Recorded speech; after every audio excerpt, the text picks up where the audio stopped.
হলুদ রঙের জামা পরে সাদা কালারের স্টোল নিয়ে চুলটাকে বেঁধে একদম সিম্পলভাবে সেজে বেরিয়ে পড়লাম সন্ধেবেলা ঘুরু ঘুরু করতে। আর ঘুরতে ঘুরতে চলে গেলাম টি জংশনে, কারণ আমি চা প্রেমী, চা খেতে দারুণ লাগে। তার জন্য গরম চায়ে চুমুক দিয়ে এরপরে চলে গেলাম স্টাইল বাজারে। স্টাইল বাজারের কালেকশনগুলো দারুণ ছিল, আমার তো খুব ভালোই লাগছিলো, কিন্তু দামটা অনেক বেশি ছিল। আমি যেহেতু দোকানে কাজ করি, দামগুলো আমার এখানে অনেকটাই বেশি লাগছিলো। তার জন্য আমি কুর্তিগুলো দেখছিলাম, কিন্তু আমি কিনিনি, দাম বেশি বলে আমি চলে আসলাম।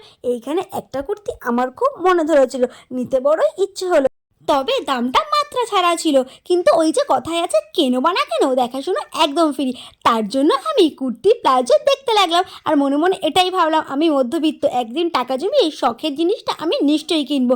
আমার মতো যারা মধ্যবিত্ত ঘরের আছে তাদেরকে মতামত কমেন্টে আমাকে নিশ্চয়ই জানিও, আর ভিডিওটি ভালো লাগে চ্যানেলটি অবশ্যই সাবস্ক্রাইব করো।